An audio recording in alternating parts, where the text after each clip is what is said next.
A 48-year-old black CEO walked into her own luxury hotel and was told, "We're full, guests only." She didn't argue. She made one phone call and everything changed. She didn't want anything fancy. No welcome party. No red carpet. Just a key, a warm bed, and a night to reset before a board meeting. She hadn't planned on attending in person. But when Vanessa Clayborne stepped through the revolving glass doors of the Oakmark Grand Hotel in Des Moines, Iowa, nothing went as expected. She walked in with the kind of quiet confidence that didn't need attention. Her soft loafers didn't click. Her tailored slacks weren't flashy. And her blouse, a dusty blue silk, was clean but plain. A canvas duffel hung off her shoulder. No assistant. No entourage. She looked like any guest. Or maybe someone trying to be one. Behind the front desk, a young receptionist was chewing on the end of her pen, her acrylic nails tapping against the keyboard. She glanced up and offered a routine smile, the kind reserved for people you're about to turn away. "Checking in?" Vanessa smiled, polite as ever. "Yes." Under Clayborne, Vanessa. The girl's fingers moved across the keys, then stopped. She blinked, lips tightening. "I don't see any reservation under that name." "That's all right. There's a suite always held open for me." "Ma'am, we're actually at full capacity tonight." The girl's tone shifted slightly. "You'd need to have a confirmed booking to stay here. For guests only." Vanessa's smile didn't drop, but the weight in the room shifted. She looked past the girl to the gold plaque behind her. Oakmark Grand, a Clayborne property. Her name wasn't just on a reservation, it was on the building. "I am a guest," she said quietly. "And more than that, I own this hotel." The girl blinked again. For a second, she looked stunned, like Vanessa had just told her she was the Queen of England. Then her lips curled into a skeptical smirk. "You own the Oakmark?" Vanessa nodded, calm. The girl leaned toward the desk phone. "I'm going to have to call the manager." "Go ahead." Across the lobby, a couple in golf polos looked over. A man sitting near the fireplace tilted his head. Vanessa could feel it, the shift, that familiar weight. The look of someone must be lying, and we think we know who it is.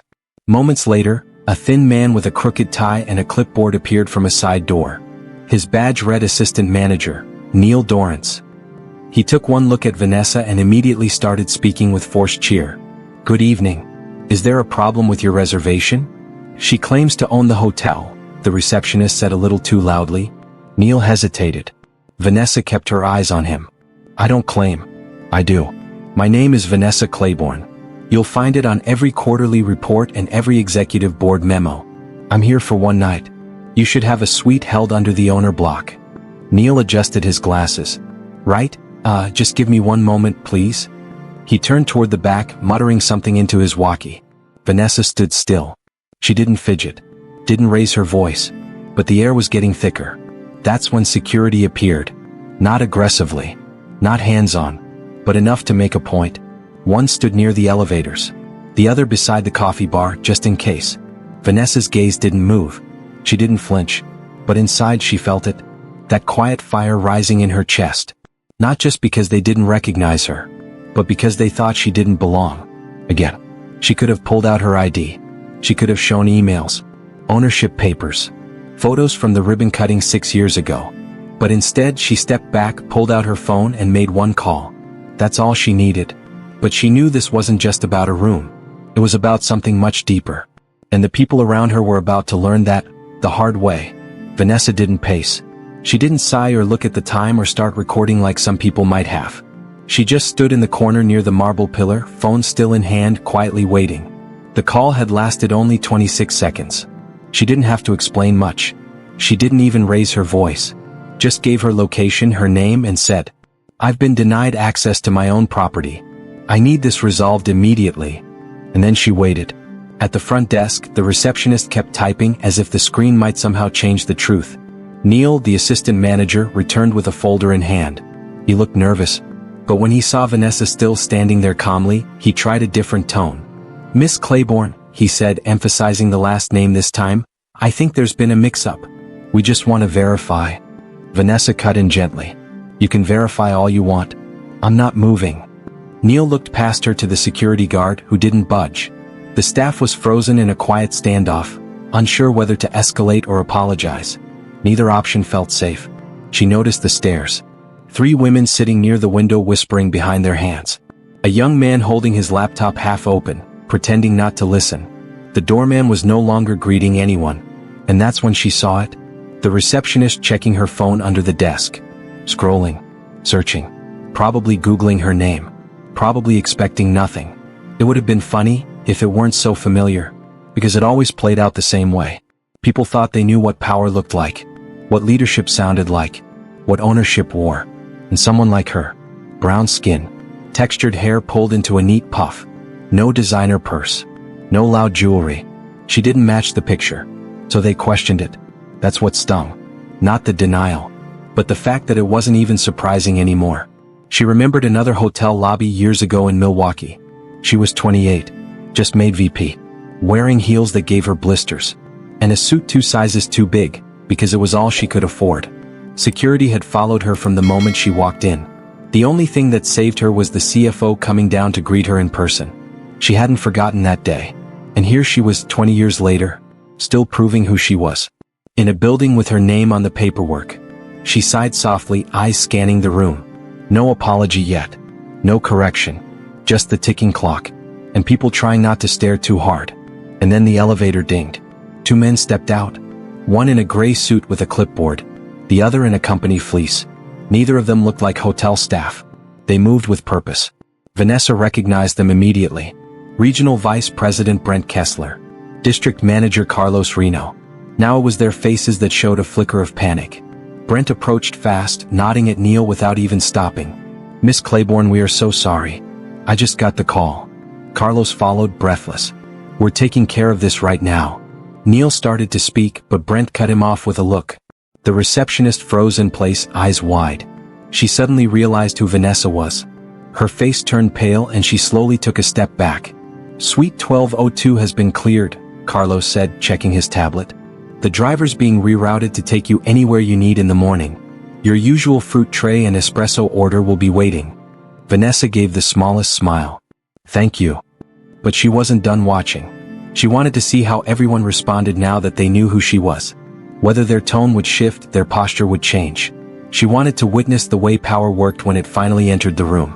Because it's one thing to be disrespected when people don't know your name, but it's something else entirely when they do and choose to do it anyway. Carlos pulled Neil aside, his voice low but sharp.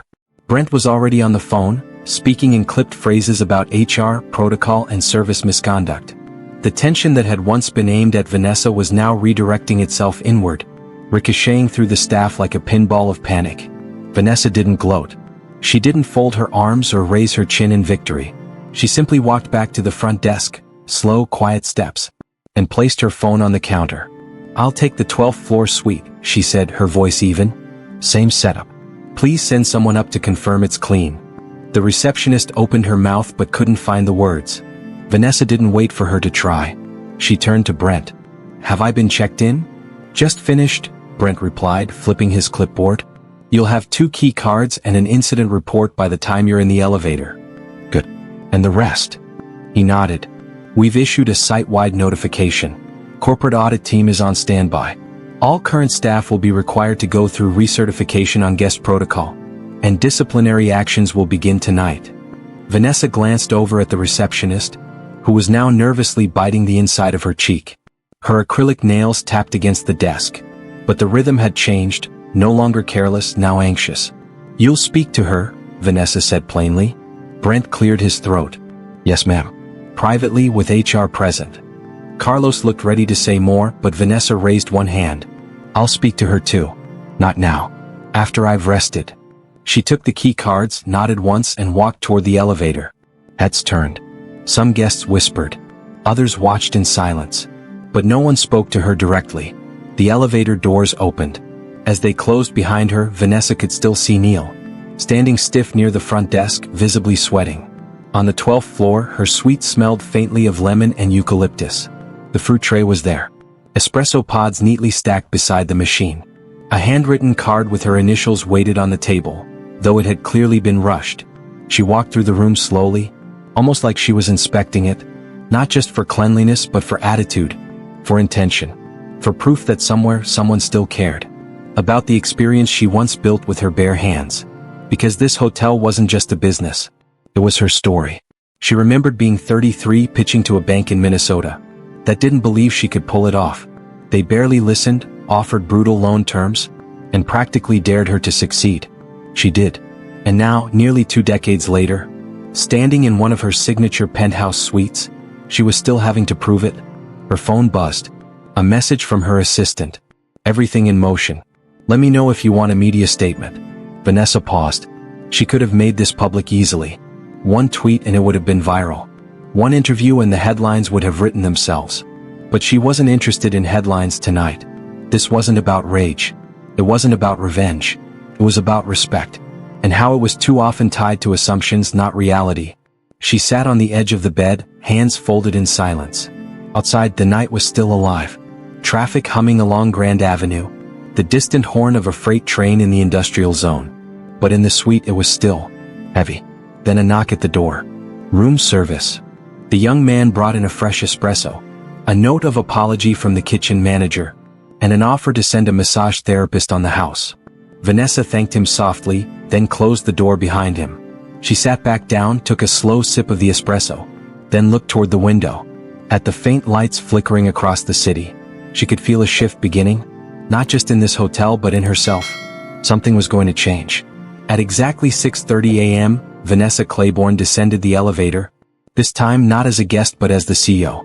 Her suit was crisp, deep charcoal with a clean ivory blouse, heels that echoed with every step, and a quiet focus in her eyes that no one dared interrupt.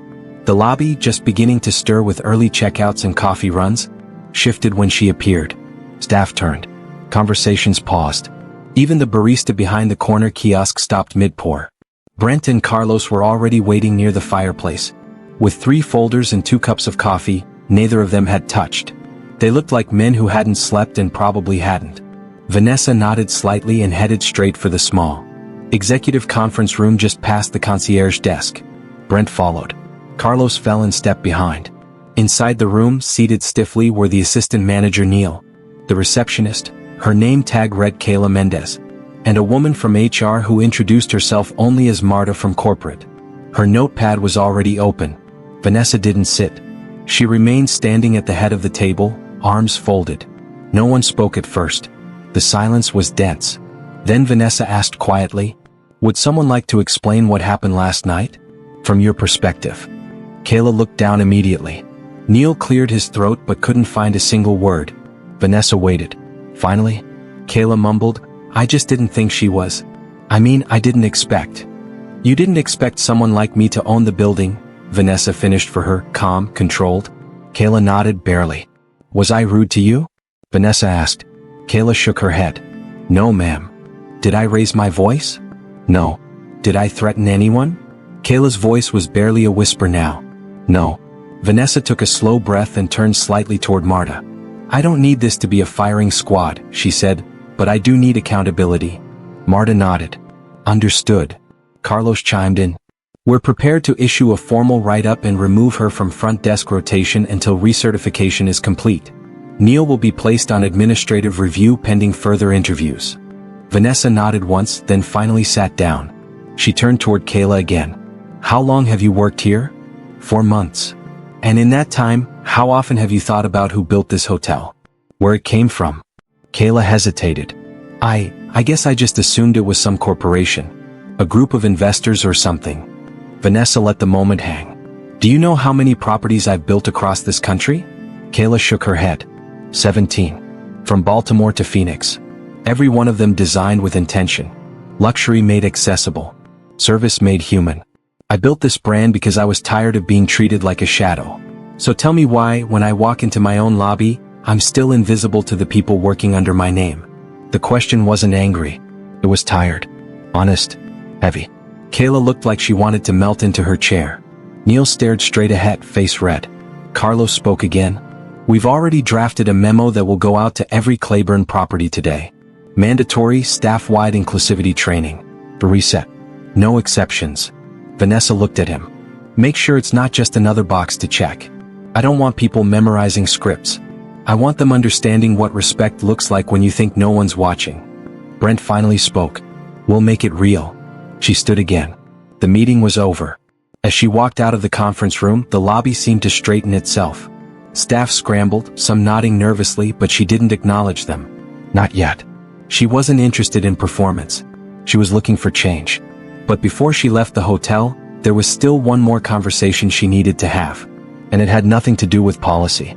Vanessa waited until the morning rush had thinned out. She gave it time, not for dramatic effect, but so no one could hide behind distraction. No ringing phones. No fake smiles for guests walking in. Just stillness and truth.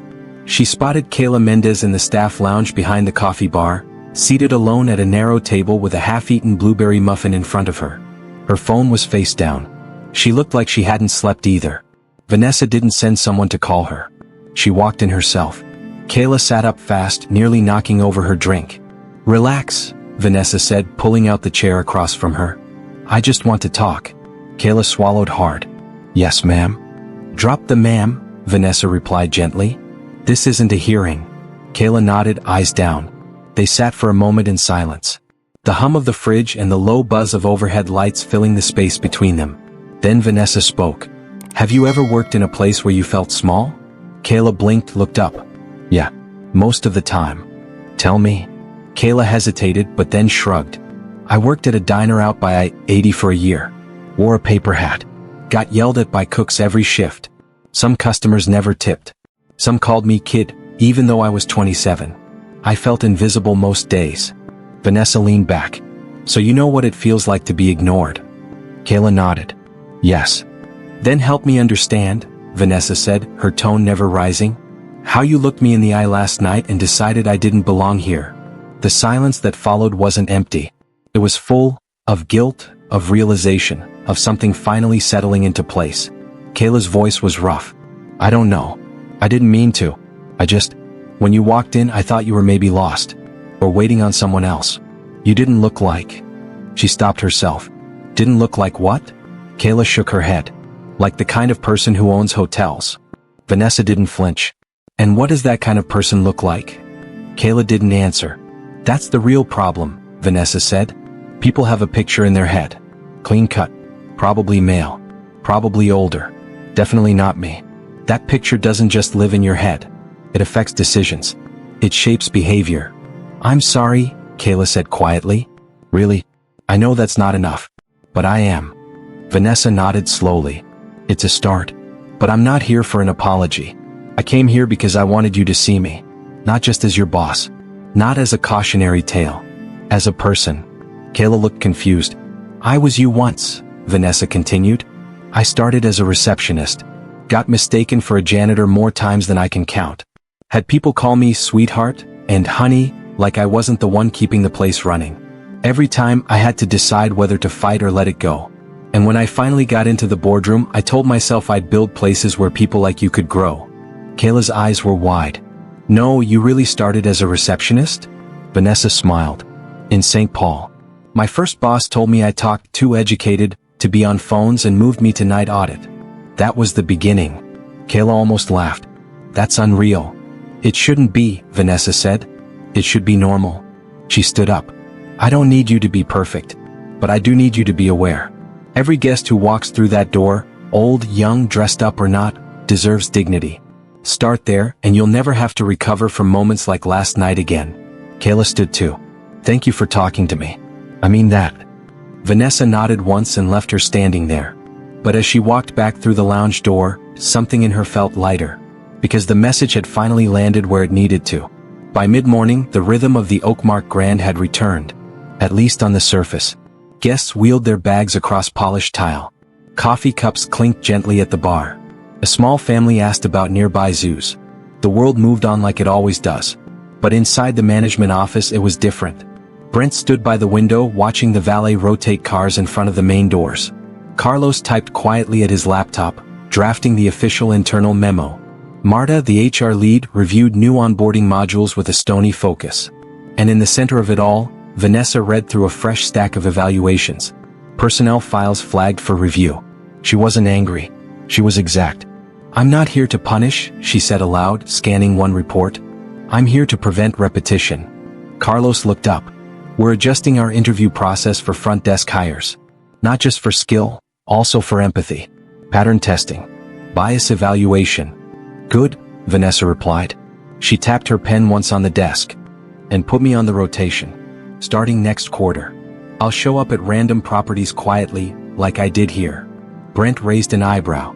You want to be what, a secret guest? Not secret, she said. Just anonymous. Until I'm not. Carlos grinned slightly. That's going to make a lot of people nervous. Good, she said. Let them sit in it. The real version of this job doesn't come with warnings. She stood, slipping the papers into a folder. Have the new training go live by next Friday. Include story modules. I want staff reading actual experiences from guests. Not fake scripts. I want real words. Human ones. Brent nodded. Consider it done. Vanessa left the office, walking back into the lobby. She stopped near the reception desk where a new agent had taken over. He smiled immediately, respectfully, like someone who understood she wasn't just another suit walking by. She returned the nod, then looked around. Everything seemed still on the outside. But she could feel it, small cracks forming in old habits. And that's how real change begins, not with a press release, not with a public apology, but with quiet corrections repeated until they stick. She made her way to the elevator, headed back upstairs to grab her things. Her flight wasn't until late afternoon. There was time.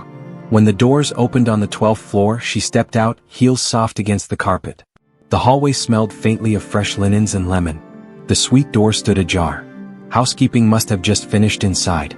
Her bag was packed neatly zipped. Her laptop rested on the desk, charger wrapped. Everything was in order except one thing, a note, folded, sitting on the nightstand. She opened it. Miss Clayborne. Thank you for your grace. I'll be better. Kayla. It wasn't fancy, no envelope, just lined notepad paper and careful handwriting, but it meant more than a pre-written company apology ever could. Vanessa folded it once and slipped it into her purse. Downstairs, a car was waiting. As she exited through the lobby, the same doorman from the night before opened the door with purpose. Safe travels, Miss Clayborne, he said warmly. We hope to see you again soon. She smiled. You will. As the car pulled away from the curb, she didn't look back. She didn't need to because she'd left something behind, something heavier than luggage. She'd left the weight of being misjudged, the quiet ache of having to explain her worth. And what replaced it was better understanding, discomfort, growth, for them and maybe even for herself. But there was still one last thing she wanted to say, just not to the hotel or the staff. This message was meant for anyone who'd ever had to stand in a room and prove they belonged. The ride to the airport was quiet. No small talk from the driver, no music playing from the radio. Just the soft whir of tires on pavement and the occasional blink of a turn signal. Vanessa sat in the back seat, with one hand resting on her purse and the other holding the folded note from Kayla. She hadn't read it again, but it was there, like a reminder, a small piece of proof that the previous night hadn't been for nothing. She stared out the window at the rows of brick buildings, the corner gas stations, the faded signs for mechanics and bakeries. This wasn't where she'd planned to be this week, and yet maybe she'd been meant to be here all along. Not for the board meeting, not for the business, but for the conversation. Because the truth is, this kind of thing didn't shock her anymore. She wasn't angry that it happened. She was tired that it kept happening. Tired of how often worth gets measured by assumptions, tired of how fast people sort you into categories without asking a single question, tired of being made to explain things she should never have to say aloud. Yes, this is mine. Yes, I built it. Yes, I deserve to be here. And yet she wasn't bitter. That's the part people don't understand. Vanessa didn't carry bitterness. She carried memory, and memory could be powerful if you used it right. As the airport signs came into view, she thought about her younger self again. That girl, working night shifts in cheap flats and stiff uniforms. No makeup, no recognition. Just drive. Just the belief that someday she'd build something no one could take from her. She had done that, but buildings weren't enough. Because even with 17 properties and a team of executives reporting to her, people still looked at her and saw something else, something less. So, what do you do when the world refuses to see you? You make sure you see yourself clearly without apology. And then you walk in anyway. You hold your ground. You speak plainly. You don't beg for permission. You act like the door was always yours. Vanessa stepped out of the car, grabbed her bag and nodded at the driver. No more words needed. Inside the terminal, people hurried around her with their coffee cups and roller bags. PA announcements echoed through the ceiling speakers. She moved quietly, almost invisible again in the rush of strangers. But in her chest something settled. She had taken a moment of humiliation and turned it into a mirror for everyone in that hotel to finally see themselves. And mirrors don't lie, they show you who you really are. She hoped Kayla would grow from it. She hoped Neil would learn. She hoped Carlos and Brent would follow through on every promise made in that office. But if they didn't, she'd still be standing. She always had been, because dignity wasn't something anyone gave her. It was something she never gave up. And for anyone watching, anyone listening who'd ever been dismissed, doubted, or spoken to like they didn't matter, Vanessa had one final thing to say.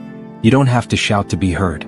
You just have to know who you are and walk like it every single time. Let them be uncomfortable. Let them learn. Let them wonder how they missed it. And when they finally see you, make sure they never forget. If this story made you pause, reflect, or feel something deep in your chest, share it. Leave a comment, and don't forget to subscribe for more stories that speak to truth, power, and the people who refuse to be ignored. Thank you for watching till the end.